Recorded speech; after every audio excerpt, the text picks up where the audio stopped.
Assalamu alaikum qadrulы мекендештер. Сіздер менен күн сайын bir аят же bir хадис долбоору бүгүн бейишке кирүүдөн баш тарткан мусулмандар кимдер деген темада хадис айтат угабыз.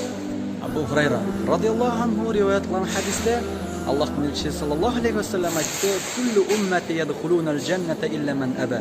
Менин үммөтүмдүн арасынан баш тартканынан башкасы баарысы бейишке киришет деп айтты.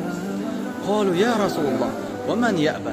Ошондо сахабалар: "О Аллахтын элчиси, кимдер баш тартышат бейишке кирүүдөн?" дейт. Кала: "Ва ман атаани дахалал джанна, ва ман асани фақад аба." Пайгамбарыбыз айтат: "Ким мага баш ийсе, анда ал бейишке кирет. Ал эми кимде ким мага баш ийбесе, анда ал баш тарткан болот." Сахих Бухари.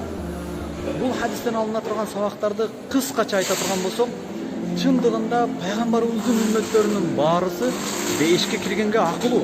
Бирок алардын арасынан тагыраагы биздин арабыздан бейишке кирүүгө аракеттенбей, бейиштен баш тартып, тозокко алып баруучу иштер менен убактысын, өмүрүн өткөрүп жүргөндөр дагы бар арабызда.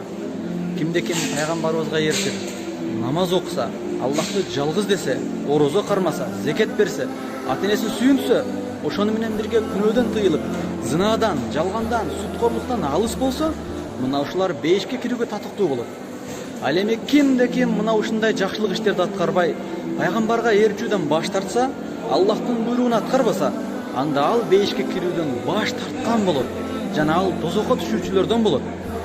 Пайгамбарыбызга ээрчүүдөн, сүннөттөн баш тартуу аны жаман көрүү, бейиштен баш тарткан, бейишти жаман көргөндүк болот. Келиңиздер, баарыбыз бейишке кирүүгө аракет кылайлы. Aqulu qawli hadha wa astaghfirullah li wa lakum. Assalamu alaykum wa rahmatullahi wa barakatuh.